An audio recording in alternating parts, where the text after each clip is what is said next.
आप देख रहे हैं आज की ताजा खबर। मैं हूं आपके साथ जसप्रीत कौर। जम्मू कश्मीर की राजौरी से इस समय की बड़ी खबर आ रही है। पाकिस्तान ने एक बार फिर से सीज फायर का उल्लंघन किया है। राजौरी जिले के केरी सेक्टर में हुई पाकिस्तान की गोलाबारी में भारतीय सेना का एक जवान शहीद हो गया। भारतीय सेना भी पाकिस्तान की गोलाबारी का मुंहतोड़ जवाब दे रही है। पाकिस्तान की तरफ से भारतीय चौकियों के साथ साथ रिहायशी इलाकों को भी निशाना बनाया जा रहा है। इस वक्त की सबसे बड़ी खबर हम आपको बता रहे हैं। रिहायशी इलाकों में पाकिस्तान ने गोलाबारी की है। एक बार फिर से पाकिस्तान ने सीज फायर का उल्लंघन किया है और इस सीज फायर के उल्लंघन में केरी सेक्टर में भारतीय सेना का एक जवान शहीद हो गया है। भारतीय सेना भी पाकिस्तान की गोलाबारी का मुंहतोड़ जवाब दे रही है। पवन हमारे सहयोगी फोन लाइन पर मौजूद हैं। पवन, ताजा स्थिति क्या है? देखिए, ये सुबह 4 बजे के करीब लगभग पाकिस्तान की तरफ से हैवी मोर्टार शेलिंग और हैवी फायरिंग जो है वो राजौरी के केरी सेक्टर में शुरू की गई थी, जिसमें भारतीय सेना की एक पोस्ट के पास आकर उनका एक मोर्टार शेल फटा है, जिसमें भारतीय सेना का एक जवान शहीद हुआ है। पिछले अगर हम 3-4 दिन की बात करें तो नौशहरा सेक्टर और केरी सेक्टर में लगातार सीजफायर का वायलेशन पाकिस्तान की तरफ से जारी है, ताकि आतंकियों की घुसपैठ करवाई जा सके। फायरिंग की आड़ में भारतीय सेना भी पाकिस्तानी सेना को करारा जवाब दे रही है। लेकिन राजौरी जिले में ही पिछले 2 दिन में हमारे 2 जवान शहीद हुए हैं। 2 दिन पहले भी नौशहरा सेक्टर में पाकिस्तानी गोलाबारी में एक जवान शहीद हुआ था और आज एक सुबह फिर एक जवान शहीद हुआ है। हालांकि पाकिस्तान को भी भारी खमियाजा उठाना पड़ रहा है। दोनों तरफ से फायरिंग फिलहाल अभी भी जारी है।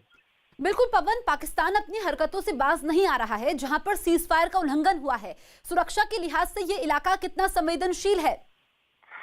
देखिए, ये LOC का पूरा इलाका है और इस इलाके से अक्सर आतंकी जो है घुसपैठ करवाने के लिए सीमा पार से फायरिंग होती है और यही कारण है कि केरी सेक्टर और नौशहरा का कलाल सेक्टर जो है, इन इलाकों में हैवी शेलिंग और हैवी मोर्टार फायरिंग की जाती है, ताकि आतंकियों को जो रूट्स हैं, जो इन्फिल्ट्रेशन के उन रास्तों से इस और धकेला जा सके। लेकिन भारतीय सेना यहाँ पर सतर्क है और वहाँ पर अक्सर दोनों तरफ से फायरिंग में पाकिस्तान को भी भारी नुकसान उठाना पड़ता है। और लेकिन अभी 2 दिन की बात करें तो भारतीय सेना के 2 जवान जो है वो शहीद हुए हैं और पूरे इलाके में ऑलरेडी सेना अलर्ट पे है और पाकिस्तानी गोलीबारी का मुंह तोड़ जवाब भी दिया जा रहा है। बिल्कुल पवन, आप नजर बनाए रखिए। अफ्रीकी देश मोरक्को में प्रशासन के मुहर्रम के जुलूस पर पाबंदी लगाने पर हिंसा भड़क गई। बताया गया कि कोरोना के बढ़ते मामलों पर काबू पाने के लिए वहां यह फैसला लिया गया। लेकिन इससे नाराज लोगों ने मोरक्को के सबसे बड़े शहर कासाब्लांका की सड़कों पर बवाल मचा दिया। उन्होंने जगह जगह आगजनी की और तो और सड़कों पर पटाखे छोड़ दिए। वो तो जब सुरक्षा बल की गाड़ी उनके पीछे दौड़ी तब प्रदर्शनकारी वहां से भागे। इस बीच गोलियों की आवाज भी सुनाई दी। इसके बाद आग पर काबू पाने के लिए फायर ब्रिगेड बुलाई गई, लेकिन लोगों ने इतने पेट्रोल का इस्तेमाल किया था कि दमकल कर्मियों को आग बुझाने में काफी वक्त लग गया। ओडिशा के गंजाम में तालाब में डूब रहे एक बंदर की दमकल कर्मियों की टीम ने जान बचा ली। तालाब में गिरने के बाद ये बंदर कई कोशिशों के बाद भी तालाब से निकल नहीं सका, जिसके बाद कुछ दमकल कर्मियों ने इस बंदर को पानी से बाहर निकाला। काफी देर तक पानी में रहने की वजह से उसकी हालत भी काफी खराब नजर आई। हालांकि दमकल कर्मियों ने उसकी जान बचा ली।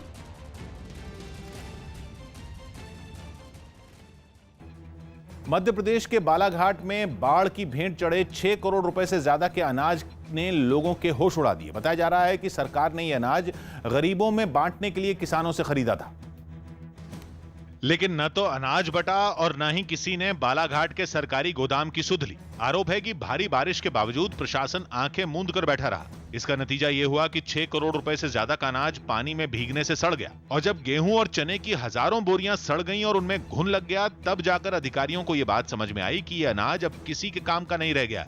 मध्य प्रदेश सरकार में मंत्री विश्वास सारंग ने खुद इस पर नाराजगी जताई। यदि ऐसा कोई मामला है तो उसकी जांच की जाएगी और जो दोषी हैं उन पर कार्रवाई होगी। हालांकि जब से इस मामले की खबर सीएम तक पहुंची है, कहा जा रहा है तभी से प्रशासन सड़ चुके अनाज को धूप में सुखाकर नुकसान को कम करने की कोशिश में जुट गया है।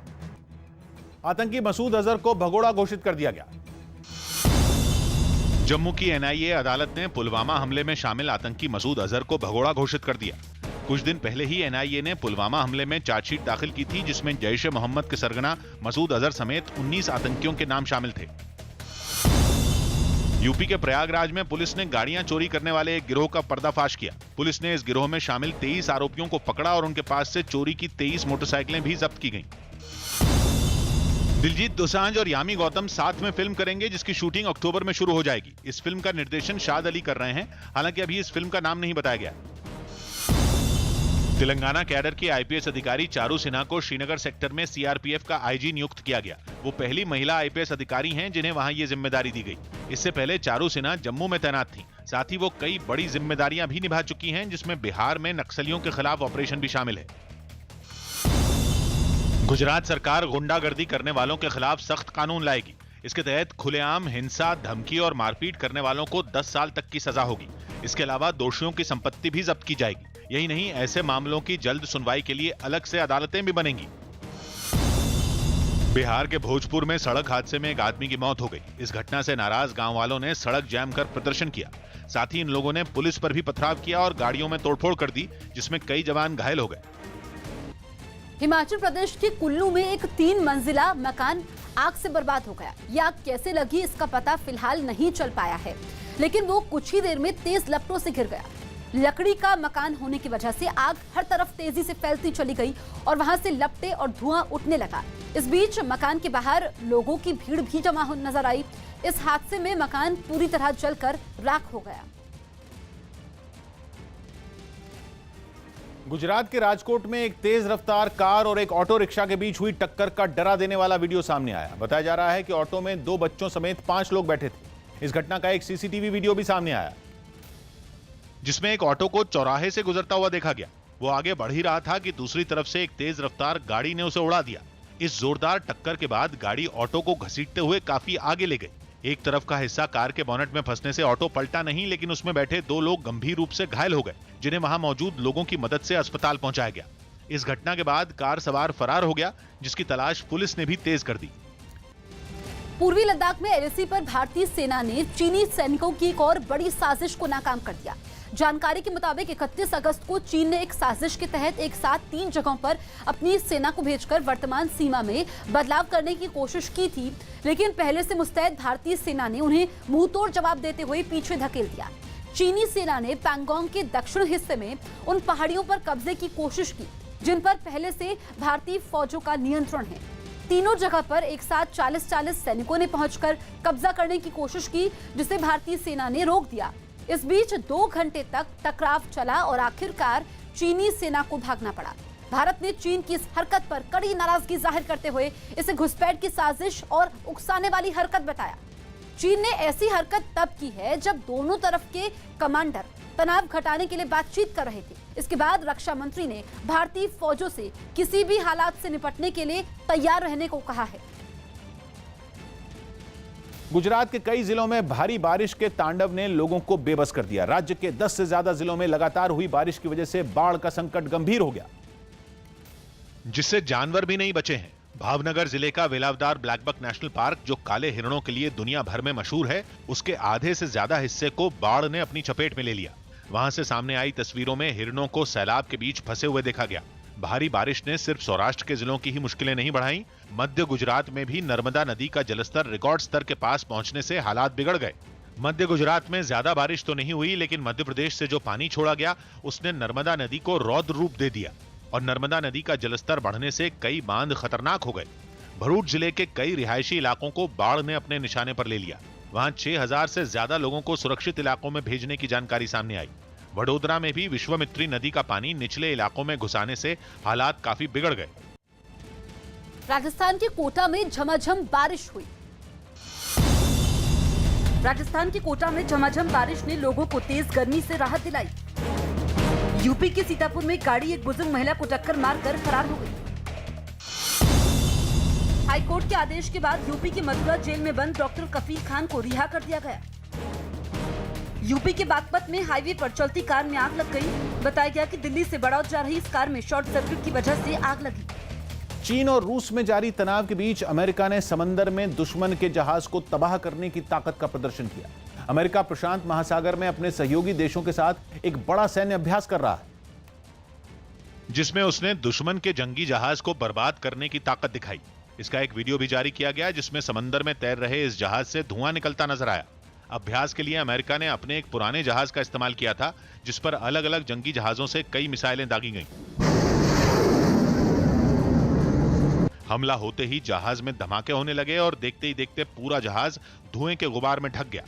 इस जबरदस्त हमले में जहाज को भारी नुकसान पहुंचा और कुछ ही देर में वो डूबने लगा। इस अभ्यास में 10 देशों के करीब 22 जंगी जहाज शामिल थे, जिन्होंने समंदर में अपनी ताकत दिखाई। कोरोना महामारी के बीच मंगलवार से रूस में स्कूल एक बार फिर से खुल गए हैं। रूस में 1 सितंबर स्कूल के सेशन का पहला दिन होता है और बच्चों के साथ साथ उनके माता पिता भी स्कूल खुलने से बेहद खुश नजर आए। रूस में स्कूल खोले जाने के साथ ही कोरोना से बचाव के नियमों का सख्ती से पालन करने को कहा गया है। स्कूल में सभी टीचर्स और दूसरे स्टाफ के लिए मास्क लगाना जरूरी होगा। इसके अलावा बच्चों को भी पढ़ाई के लिए अलग अलग शिफ्ट में बांटा गया है। रूस में स्कूल ऐसे समय में खोले गए हैं जब मंगलवार को ही कोरोना के 4,729 नए मरीज वहां पर सामने आए। उत्तर प्रदेश के बागपत में ऑनलाइन क्लास में बदतमीजी करने वाले छात्रों की पिटाई का वीडियो वायरल हो गया। इन छात्रों को टीचर ने स्कूल बुलाया और फिर ऑनलाइन क्लास में बदतमीजी करने पर दोनों की खूब पिटाई की, जिसका वीडियो वायरल हो गया। बताया गया कि ऑनलाइन क्लास के दौरान दोनों छात्रों ने टीचर को गाली दी और उनसे बुरी तरह बात की, जिसके बाद टीचर ने उन्हें स्कूल बुलाया और डंडे से उनकी पिटाई की। दोनों छात्रों को पीटने से पहले टीचर ने उन्हें खूब डांटा। इस दौरान पिटाई से बचने के लिए उन्होंने माफी भी मांगी, लेकिन उनकी टीचर का गुस्सा कम नहीं हुआ और उन्होंने उन्हें सजा दी। दिल्ली में सेरो सर्वे का तीसरा चरण शुरू हो गया। दिल्ली सरकार ने तीसरे चरण का सेरो सर्वे का काम शुरू कर दिया। इस चरण में राजधानी के 272 वार्डों से करीब 17,000 लोगों के खून के सैंपल लिए जाएंगे। इस दौरान ये पता लगाया जाएगा कि इन लोगों में कोरोना से लड़ने वाली एंटीबॉडी बनी है या नहीं। 17,000 का सैंपल साइज है। लगभग एक हफ्ते में सैंपलिंग कंप्लीट हो जाएगी और उसके बाद हफ्ता 10 दिन लगेगा उसको प्रोसेस करने में। पंजाब सरकार ने अनलॉक 4 में भी शहरों में वीकेंड और रात का कर्फ्यू जारी रखा, जिस पर लुधियाना समेत कई जगहों पर कारोबारियों ने प्रदर्शन कर अपना विरोध जताया। इन लोगों ने शनिवार और रविवार को भी दुकानें खोलने की मांग की। उनकी दलील है कि इन 2 दिनों में ज्यादा कारोबार होता है, ऐसे में किसी और दिन ये लॉकडाउन रखे जा सकते हैं। सैटरडे और संडे को दुकानें खोलने की इजाजत दी जाए, क्योंकि हमारा व्यापार जो है सैटरडे और संडे को ही होता है। दुबई से आईपीएल छोड़कर स्वदेश लौटे सुरेश रैना ने पंजाब सरकार को ट्वीट किया, जिसमें उन्होंने पठानकोट में अपने 2 रिश्तेदारों की हत्या का मुद्दा उठाया। पिछले महीने हुए इस हमले के बाद उनकी बुआ अब भी गंभीर हालत में अस्पताल में भर्ती हैं। इस मामले में रैना ने पंजाब सरकार से आरोपियों पर सख्त कार्रवाई की मांग की, जिसके बाद सीएम अमरिंदर ने पीड़ित परिवार को सुरक्षा देने और आरोपियों को पकड़ने के आदेश दिए। वहाँ एसएसपी को इसके लिए हिदायत जारी कर दी गई है कि वो इसके ऊपर तुरंत कार्रवाई करें, मुजरिम तुरंत गिरफ्तार होने चाहिए। जीडीपी में गिरावट पर मचे घमासान के बीच इटली की जीडीपी का जिक्र होने लगा। मध्य प्रदेश के गृह मंत्री नरोत्तम मिश्रा ने कोरोना की वजह से इटली के बिगड़े आर्थिक हालात की बात की और राहुल गांधी को घेरने की कोशिश की। जीडीपी भारत की गिर रही है, अरे थोड़ा इटली पे नजर मान लेते अपने नाना के यहाँ। जिसके बाद कांग्रेस ने तुरंत नरोत्तम मिश्रा पर पलटवार किया। थोड़ा शर्म करो, बोलने से पहले जो रावण जैसा आपका अहंकार है इसको मिनिमाइज करो। ट्रेनों में सफर के समय यात्रियों को मिलने वाले खाने और बिस्तर पर रेलवे बड़ा फैसला करने जा रहा है। सूत्रों के मुताबिक रेलवे यात्रियों को रेडी टू ईट यानी कि पहले से तैयार खाना मुहैया करवाने पर विचार कर रहा है। साथ ही ट्रेनों में मिलने वाले कंबल, तकिए, चादर और तौलियों को भी बंद किया जा सकता है। हालांकि स्टेशंस पर बेडरोल यानी कि तकिया, कंबल, तौलिया और चादर उपलब्ध होंगी, जिन्हें खरीद कर इस्तेमाल किया जा सकेगा। इसके लिए रेलवे की तरफ से एक कमेटी बनाई जा रही है जो हर पहलू पर गौर कर अपना सुझाव देगी। माना जा रहा है कि कोरोना काल के बाद जब ट्रेन सेवाएं सामान्य हो जाएंगी, तब इस पर आखिरी फैसला ले लिया जाएगा। जम्मू कश्मीर के बारामूला में सुरक्षा बल के जवानों ने आतंकियों के कुछ खुफिया ठिकानों को तबाह कर भारी मात्रा में हथियार और गोला बारूद जब्त किया। जवानों की तरफ से यह अभियान बारामूला में एलओसी के पास एक दिन पहले चलाया गया था, जिसमें आतंकियों के खुफिया ठिकानों से कई AK-47 राइफल, हैंड ग्रेनेड और हजारों गोलियां बरामद हुई। जवानों ने सभी हथियारों को एक बड़ी मेज पर रखा और हथियारों के आगे पहचान के लिए उनकी नेम प्लेट रखी गई। बताया गया कि आतंकियों ने अलग अलग ठिकानों पर 7 AK-47 राइफल, 7 पिस्तौल, 30 से ज्यादा हैंड ग्रेनेड और 1300 से ज्यादा गोलियां छिपाकर रखी थीं, जिन्हें सुरक्षा बल के जवानों ने जब्त कर लिया। Intense search that lasted about 7 hours. A huge cache of arms and ammunition was recovered. सेना ने ये जानकारी भी दी कि पाकिस्तान के इशारे पर कुछ आतंकी इन हथियारों का इस्तेमाल कश्मीर घाटी में सुरक्षा बल को निशाना बनाने के लिए कर सकते थे। किम जोंग उन के कई महीनों तक गायब रहने के दौरान उत्तर कोरिया में सारी जिम्मेदारियां संभाल रही उनकी बहन किम यो जोंग के मारे जाने की खबरें हैं। पिछले 1 महीने से ज्यादा वक्त से किम यो जोंग को किसी ने नहीं देखा। और अटकलें ये हैं कि किम जोंग उन ने अपनी ही बहन को रास्ते से हटा दिया है। 27 जुलाई के बाद से किम यो जोंग को किसी ने नहीं देखा, जबकि उत्तर कोरिया के शासक किम जोंग उन तमाम अटकलों को खत्म करते हुए काम पर लौट आए हैं। अब तक उत्तर कोरिया में किम के बाद दूसरे नंबर पर जो भी एक ताकतवर उम्मीदवार के तौर पर उभरा है वो जिंदा नहीं बचा है। माना जा रहा है कि बहन होने के बावजूद किम यो जोंग के साथ भी कुछ ऐसा ही होने का खतरा है। वैसे उत्तर कोरिया में शासक के परिवार में ऐसी घटनाएं पहले भी होती रही हैं। चीन के साथ सीमा पर तनाव कम करने के लिए चल रही ब्रिगेडियर स्तर की बैठक खत्म हो गई है। हालांकि बैठक के बारे में कोई आधिकारिक बयान अभी तक जारी नहीं किया गया है, लेकिन सूत्र ये बता रहे हैं कि भारत ने साफ कर दिया कि चीन को एलएसी पर अपने रुख में बदलाव लाना होगा। सूत्र ये भी बताते हैं कि ब्रिगेडियर स्तर की इस बातचीत में भारत ने 31 अगस्त को चीनी सैनिकों की घुसपैठ का मुद्दा भी उठाया। साथ ही भारत ने यह भी साफ कर दिया कि चीन की सेनाओं की अपनी पुरानी स्थिति में जाने पर ही सीमा पर तनाव कम हो सकता है। 4 दिन लगातार रिया चक्रवर्ती से पूछताछ के बाद सीबीआई ने रिया की मां और उसके पिता को पूछताछ के लिए बुलाया। रिया के अलावा केस से जुड़े ज्यादातर अहम लोगों को भी पूछताछ में शामिल होने के लिए बुलाया गया, ताकि रिया चक्रवर्ती के जवाबों की पड़ताल की जा सके। रोज की तरह रिया के घर के बाहर मीडिया का जमावड़ा दिखा और सुबह करीब 10 बजे मुंबई पुलिस की एक टीम रिया के घर पहुंच गई। थोड़ी देर में एक कार घर से बाहर जरूर निकली, लेकिन कार में रिया नहीं बल्कि रिया की मां संध्या चक्रवर्ती, पिता इंद्रजीत चक्रवर्ती और भाई शोभिक रहे। पूरे रास्ते मुंबई पुलिस की एक गाड़ी भी साथ साथ चलती रही। थोड़ी देर में सुशांत की पूर्व मैनेजर श्रुति मोदी भी डीआरडीओ गेस्ट हाउस पहुंची। फिर रिया के करीबी रहे सुवेद लोहिया भी पहुंचे। सुशांत के कुक नीरज और नौकर केशव को भी पूछताछ के लिए दोबारा बुलाया गया था। इसके अलावा सैमुअल मिरांडा और सिद्धार्थ पिठानी से भी सीबीआई के अधिकारियों ने पूछताछ की। ड्रग्स माफिया पर कड़ी कार्रवाई करते हुए विदेश से लाया जा रहा बेहतर क्वालिटी का 3.5 किलो गांजा जब्त किया गया है। बताया गया कि गांजे की ये खेप कनाडा से लाई जा रही थी और इसे मुंबई होते हुए गोवा भेजा जाना था। इस गांजे की मुंबई में बड़ी मांग है। बताया गया कि मुंबई में नशे का ये सामान 5,000 रुपए प्रति ग्राम बिकता है। दक्षिणी जापान के हिस्सों में आए मेसक नाम के ताकतवर तूफान ने लोगों को खौफ से भर दिया। ये तूफान जापान के सबसे छोटे द्वीप ओकिनावा से टकराया, जहां तेज रफ्तार हवाओं के खौफनाक मंजर को देख लोग सहम गए। सामने आए एक वीडियो में एक भारी भरकम ट्रक तूफान में हिलता हुआ दिखाई दिया। ऐसा लगा जैसे धरती हिल रही हो और वहां तेज भूकंप आया हो। 162 किलोमीटर प्रति घंटा की रफ्तार से चली शक्तिशाली हवाओं से जापान का ओकिनावा दहल उठा। वहां के एक ट्रैफिक सिग्नल का भी डरा देने वाला वीडियो सामने आया, जिसमें सब कुछ हिलता हुआ दिखा।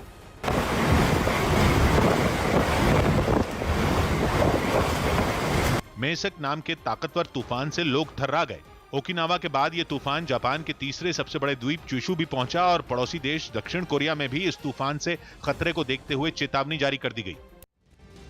अनलॉक 4 में रेलवे यात्रियों की सहूलियत के लिए 100 से ज्यादा नई ट्रेनें जल्द शुरू कर सकता है। जानकारी के मुताबिक अलग अलग राज्यों से सलाह के बाद करीब 100 नई ट्रेनों को चलाने का ऐलान किया जाएगा, जिन्हें नए रूट पर शुरू करने की तैयारी है, जहां फिलहाल कोई ट्रेन नहीं चल रही। लेकिन खबर है कि नई ट्रेनों को लेकर झारखंड, पश्चिम बंगाल और महाराष्ट्र ने कुछ आपत्ति जताई है। इसके अलावा रेलवे जल्द ही 20 जोड़ी डुप्लीकेट ट्रेनें भी शुरू कर सकता है। फिलहाल कोरोना काल में रेलवे महज 230 स्पेशल ट्रेनें ही चला रहा है।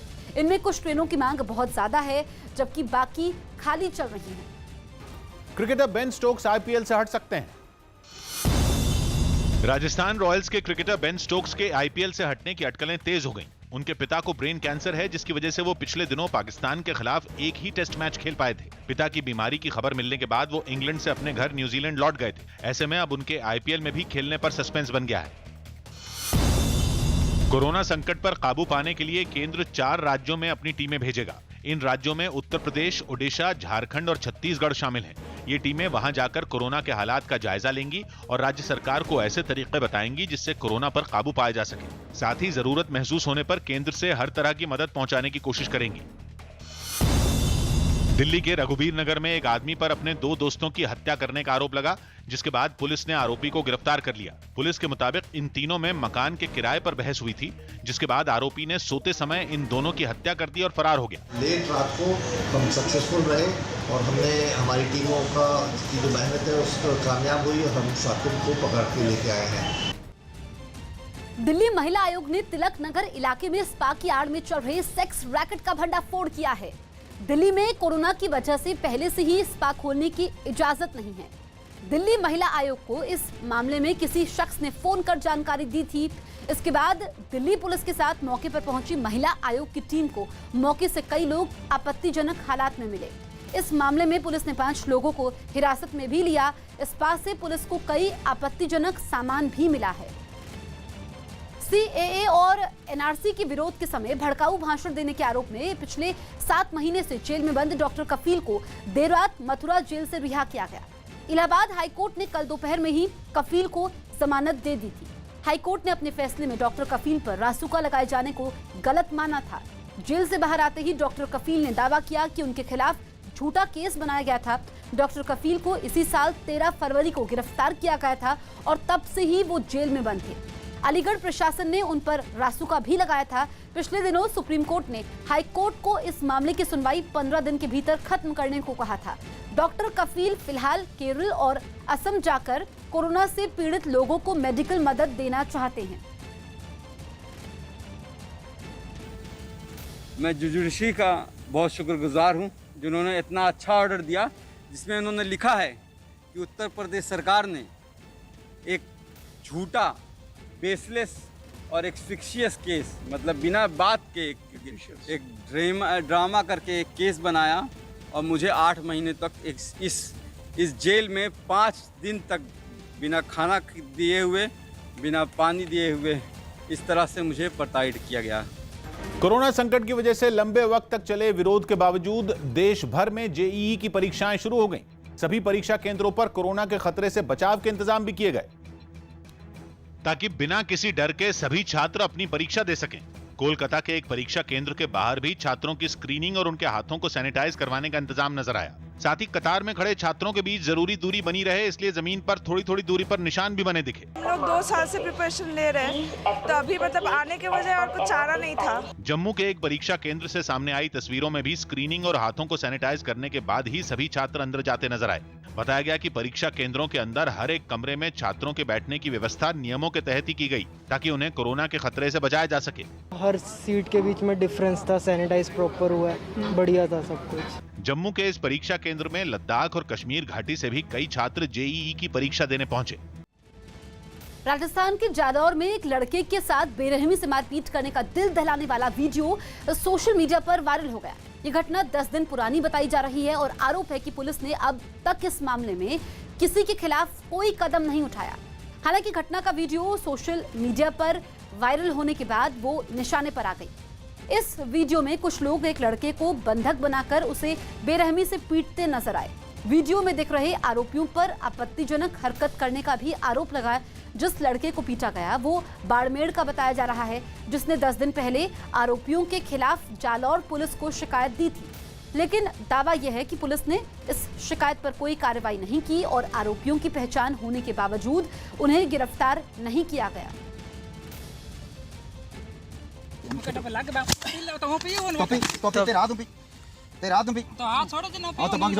बाढ़ से बेहाल पाकिस्तान के कराची में एक हफ्ते से बिजली न आने पर लोगों का गुस्सा भड़क गया।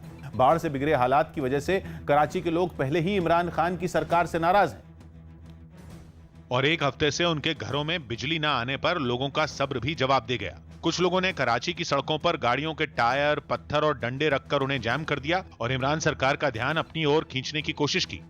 कराची के हालात ये हैं कि पिछले कई दिनों से वहाँ के कई इलाके पानी में डूबे हुए हैं और लोग बिना बिजली के अंधेरे में रहने को मजबूर हैं। वहाँ से सामने आई एक तस्वीर में तो एक आदमी अपने मकान के अंदर भरा पानी बाहर फेंकता नजर आया, जबकि बाढ़ आए वहाँ 1 हफ्ता होने को है। इस वक्त जो साइज है, आपको ऐसा लगेगा कि केंजर झील के अंदर लोगों ने बिल्डिंग बना दी है। बताया गया कि कुछ दिन पहले जब कराची में भारी बारिश की वजह से बाढ़ के हालात बने थे तो सरकार ने पूरे शहर की बिजली काटने के आदेश दे दिए थे। हालांकि अब वहां बारिश थम चुकी है और कुछ इलाकों से पानी भी निकल चुका है, लेकिन अभी तक बिजली की सप्लाई बहाल नहीं की गई। सुप्रीम कोर्ट ने उज्जैन के महाकाल मंदिर में ज्योतिर्लिंग पर शुद्ध दूध को छोड़कर दूसरी किसी भी सामग्री के चढ़ाने पर रोक लगा दी है।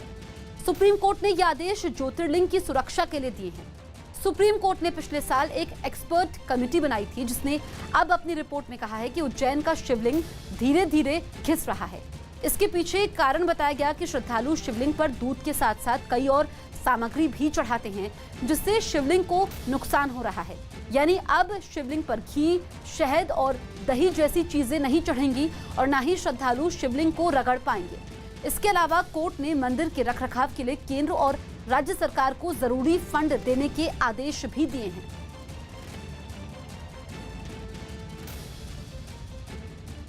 इराक की राजधानी बगदाद में आग बबूला लोगों ने एक टीवी चैनल के दफ्तर में आग लगा दी।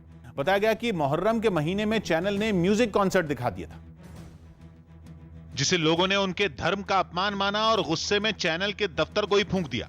आग में दफ्तर का सारा सामान जलकर राख हो गया और प्रदर्शनकारियों के चेहरों पर बड़ी मुस्कुराहट आ गई। दफ्तर को जलाकर उन्होंने जाने कौन सी जंग फतेह कर ली कि वो विक्ट्री साइन दिखाने लगे, झंडे फहराने लगे। वो मुहर्रम के मौके पर मातम भी मनाते दिखे। जलते दफ्तर के आगे ये लोग अमेरिकी हमले में मारे गए ईरानी सेना के टॉप कमांडर कासिम सुलेमानी के पोस्टर लेकर तस्वीर खिंचाते भी नजर आए। मौके पर ही सुरक्षा बल के जवान भी दिखे, लेकिन आरोप है कि उन्होंने प्रदर्शनकारियों को रोकने की कोशिश नहीं की। यूपी में राज्य सरकार ने वीकेंड लॉकडाउन को खत्म करने का फैसला किया है। कोरोना के बढ़ते मामलों को देखते हुए यूपी में शनिवार और रविवार को पूरी तरह से लॉकडाउन लागू होता था, लेकिन योगी सरकार ने इसे अब खत्म करने का फैसला लिया है। हालांकि अब प्रदेश में सिर्फ रविवार को ही बाजार और दुकानें बंद रहेंगी।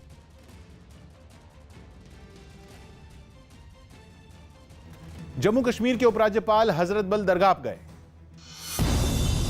जम्मू कश्मीर के उपराज्यपाल मनोज सिन्हा श्रीनगर में हजरत बल दरगाह पहुंचे और राज्य में शांति के लिए प्रार्थना की। इस दौरान उन्होंने श्रद्धालुओं को मिलने वाली सुविधाओं की भी जानकारी ली। दिल्ली के पास गाजियाबाद में कुछ चोरों ने एक्सिस बैंक के एटीएम से पैसे चुरा लिए। इन चोरों ने गैस कटर से एटीएम को काटकर इस वारदात को अंजाम दिया। आशंका है कि वो अपने साथ लाखों की नकदी चुरा ले गए।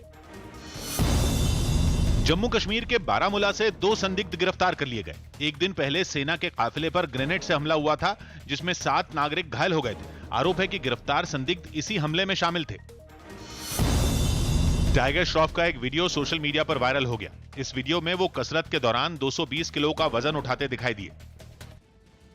गुजरात सरकार गुंडागर्दी करने वालों के खिलाफ सख्त कानून लाने जा रही है। जानकारी के मुताबिक खुलेआम हिंसा, धमकी और मारपीट करने वालों के खिलाफ द गुजरात गुंडा and anti social activities prevention act के तहत कार्रवाई होगी, जिसमें 10 साल तक की सजा और 50,000 रुपए के जुर्माने का प्रावधान होगा। साथ ही दोषियों की संपत्ति जब्त करने की कार्रवाई भी की जाएगी। हालांकि मामला दर्ज करने से पहले आईजी और पुलिस कमिश्नर से इजाजत लेनी होगी।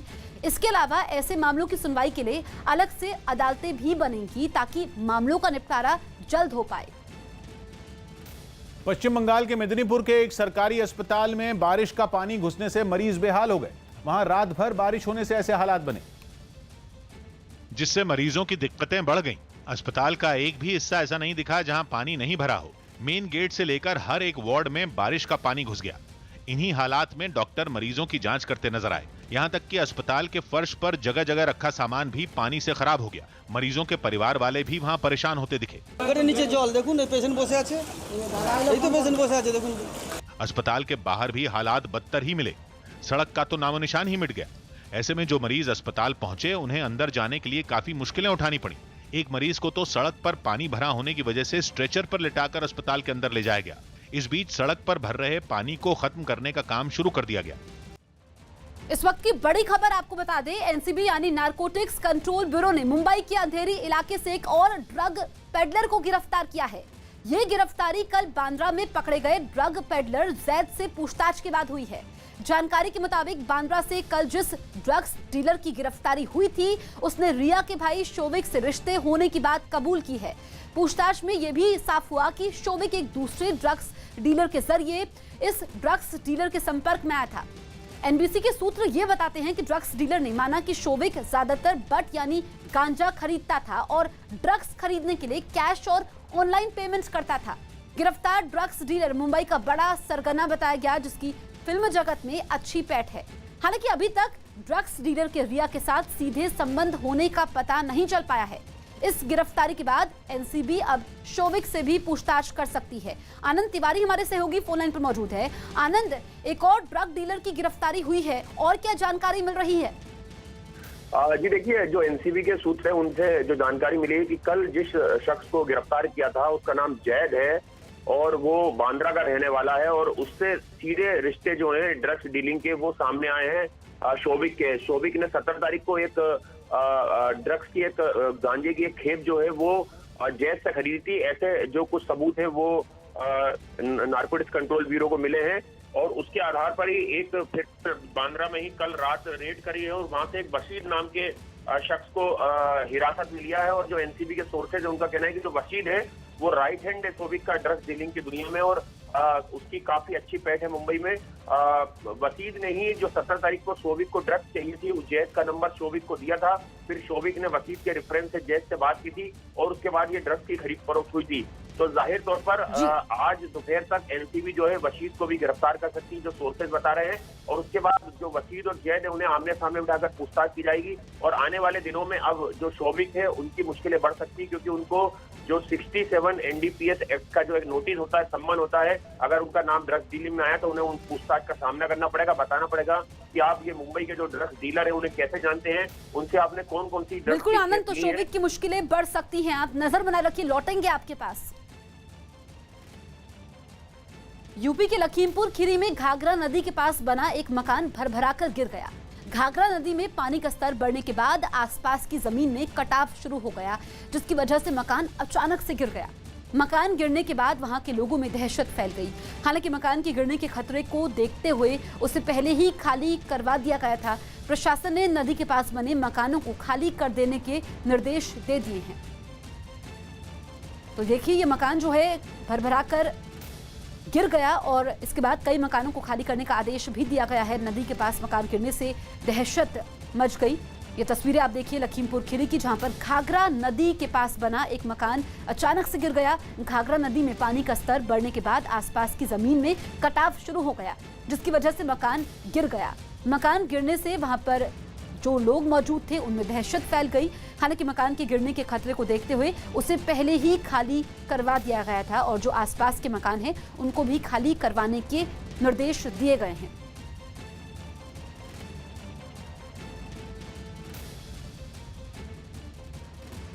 अफगानिस्तान की गर्देज में तालिबान के एक मिलिट्री बेस पर हमले में वहां के सुरक्षा बल के 3 जवानों की मौत हो गई, 5 बुरी तरह जख्मी हो गए। घटना की सामने आई तस्वीरों में इस मिलिट्री बेस की बिल्डिंग किसी उजाड़ इमारत की तरह दिखाई दी। खिड़कियों के शीशे चकनाचूर हो गए, बाहर खड़ी कारों को भी काफी नुकसान पहुंचा। बताया गया कि मिलिट्री बेस को निशाना बनाने के लिए उसके एंट्री गेट पर एक कार में आत्मघाती हमला किया गया, जिसके बाद 2 आतंकवादियों ने फायरिंग शुरू कर दी। हालांकि सुरक्षा बल ने दोनों को मार गिराया। यह हमला उस वक्त हुआ है जब सरकार के तालिबान के साथ शांति समझौते पर फैसला लेने वाली एक परिषद अपना काम शुरू करने वाली है।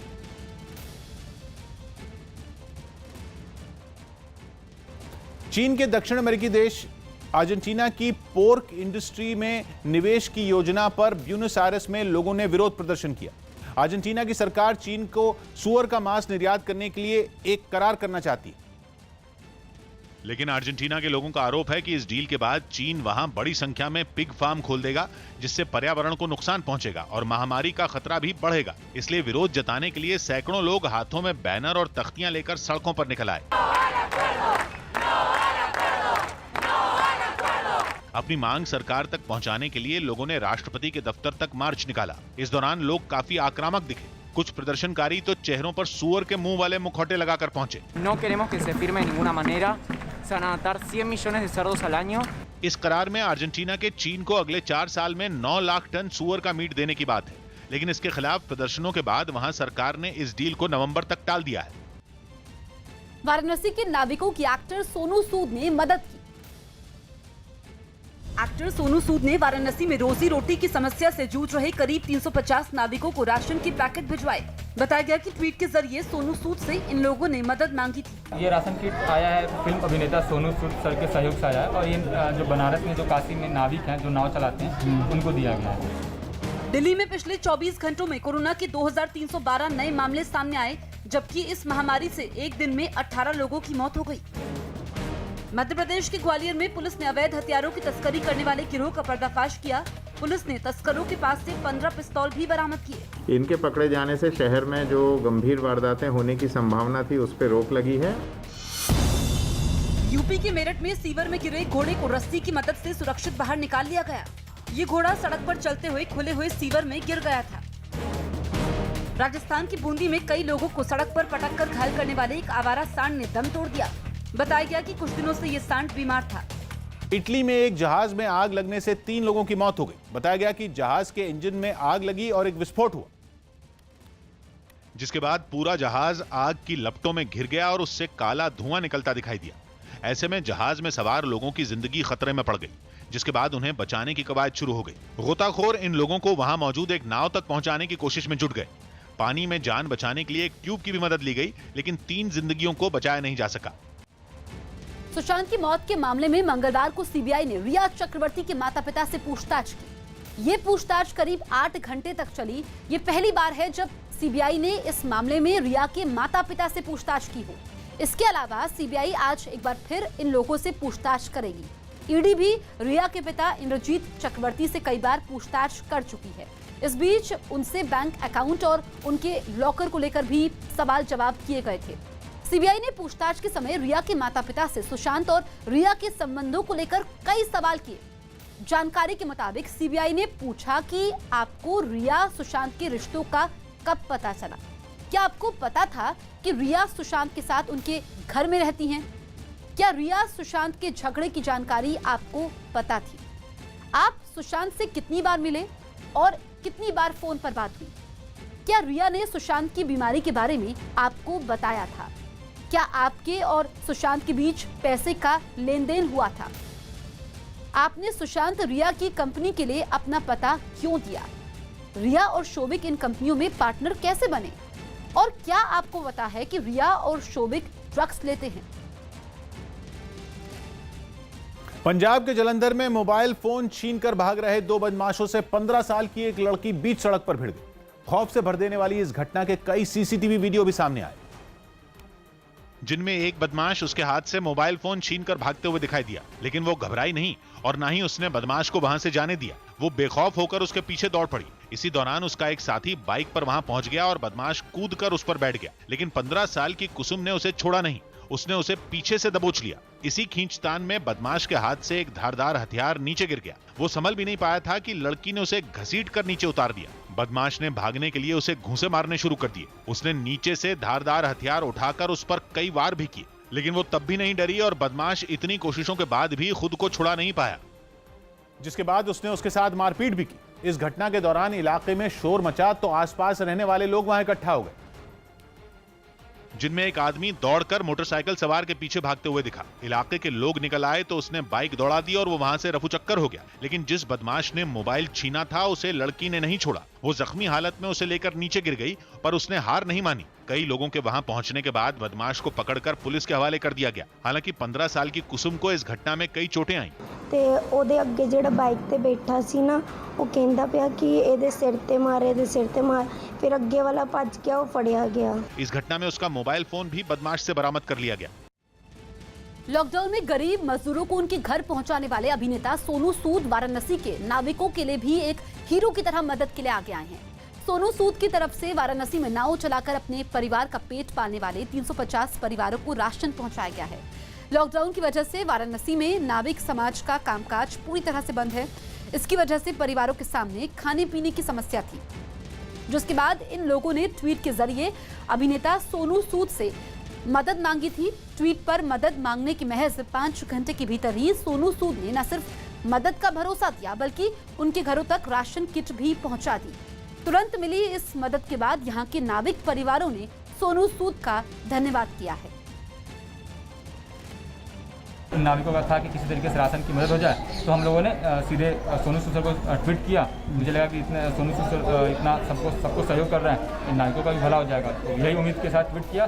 सोनू सूद सर का तुरंत रिप्लाई आया कि शाम तक राशन पहुँच जाएगा। हमारे पास राशन आ चुका है, 350 राशन किट जो डिमांड किए थे आ चुका है। हम लोगों ने अभी आज दशाश्वमेध घाट के राशन किट डिस्ट्रीब्यूट किया है। इससे हमारे यहाँ दिक्कत बहुत थी, इस समय सबसे ज़्यादा खाने की समस्या थी, जिससे इस समय सोनू सूद सर जी हमारे लिए परिचय बन कर आए हैं, रियल हीरो के जैसे। राजस्थान के जोधपुर और उदयपुर समेत कई जिलों में हुई भारी बारिश की वजह से वहां बाढ़ के हालात बन गए। बारिश की सबसे ज्यादा मार जैसलमेर इलाके के लोगों पर पड़ी, जहां कई घंटे हुई बारिश के बाद पानी सैलाब की तरह बहता नजर आया। इस सैलाब ने वहां लोगों के खेतों को भी काफी नुकसान पहुंचाया। कई एकड़ खेत पूरी तरह पानी में डूब गए और उनके किनारे खड़े लोग बेबस होकर देखते रहे। जैसलमेर के एक इलाके में कई मकानों के पास से बारिश का पानी उफनती नदी की तरह बहता नजर आया। वहां से सामने आई एक तस्वीर में एक बरसाती नाले को पार करने की कोशिश में हादसे का शिकार हुई एक गाड़ी भी नजर आई। जैसलमेर के अलावा जोधपुर के शेरगढ़ इलाके में भी कई घंटों तक लगातार हुई बारिश की वजह से सड़कें पानी से लबालब भर गईं। बारिश के बाद सड़कों पर जमा पानी वहां कई लोगों की दुकानों में घुस गया और लोग घंटों तक उस पानी को निकालने की कोशिश करते रहे। से निवेदन है, जल्दी से कुछ करें। बारिश ने अपना असर उदयपुर में भी दिखाया और वहां भी कई इलाकों में पानी भरा नजर आया। इस आसमानी आफत के बीच मौसम विभाग ने जोधपुर, जैसलमेर और भीलवाड़ा समेत राजस्थान के 10 जिलों में अगले 24 घंटों में भारी बारिश का अलर्ट जारी किया। केंद्रीय मंत्री रविशंकर प्रसाद ने फेसबुक को चिट्ठी लिखी। केंद्रीय मंत्री रविशंकर प्रसाद ने फेसबुक के सीईओ मार्क जकरबर्ग को एक खत लिखा और फेसबुक पर भेदभाव का आरोप लगाया। केंद्रीय मंत्री ने फेसबुक के कुछ अधिकारियों पर पिछले लोकसभा चुनाव में एक विचारधारा से जुड़े लोगों के पेज हटाने का दावा किया। साथ ही उन्होंने फेसबुक को निष्पक्ष होने की सलाह दी। रेप के दोषी आसाराम को गिरफ्तार करने वाले आईपीएस अधिकारी अजय पाल लांबा ने एक किताब लिखी जो 5 सितंबर को लॉन्च होगी। इस किताब में गिरफ्तारी के दौरान आसाराम से जुड़ी कई घटनाओं का जिक्र है। साथ ही इसमें अजय पाल लांबा ने यह भी आरोप लगाया कि आसाराम की तरफ से गवाहों पर दबाव बनाया गया था और उन्हें बम से उड़ाने की भी धमकी दी गई थी। हमारी जो इन्वेस्टिगेटिंग ऑफिसर इसमें चंचल मिश्रा, उसको तो बम ब्लास्ट में उड़ाने वाले हैं, उसकी गाड़ी में बम लगा के उड़ाने वाले हैं। इस तरह तक की चीजें उस समय तक इसमें सामने आई थी। बिहार में महागठबंधन में सीट बंटवारे पर खींचतान बढ़ गई। खबर है कि उपेंद्र कुशवाहा की राष्ट्रीय लोक समता पार्टी को तेजस्वी यादव की ओर से कोई तवज्जो नहीं दी गई और अब वो कांग्रेस के सहारे हैं। हालांकि पार्टी के नेता इस पर खुलकर कुछ नहीं बोल रहे। रहा सवाल सीट बंटवारों का, तो हमें ऐसा लगता है कि चुनाव से पहले सब कुछ साफ हो जाएगा। जबकि आरजेडी ने इसे गठबंधन धर्म की मजबूरी बताकर बेफिक्री जताई। जो गठबंधन दल में लोग रहते हैं वो करते हैं प्रेशर पॉलिटिक्स। सैफ अली खान और अर्जुन कपूर पहली बार साथ नजर आएंगे। दोनों एक हॉरर कॉमेडी फिल्म में काम करेंगे। पवन कृपलानी के निर्देशन में बनने वाली इस फिल्म का नाम भूत पुलिस होगा, जिसकी शूटिंग इस साल के आखिर में शुरू होगी। जम्मू कश्मीर के उरी में सुरक्षा बल ने आतंकियों के ठिकाने पर छापेमारी की। एलओसी के पास हुई इस छापेमारी में बड़ी मात्रा में हथियार और विस्फोटक जब्त किए गए। ये हथियार पाकिस्तान ने कश्मीर में मौजूद आतंकियों के लिए भिजवाए थे, लेकिन सुरक्षा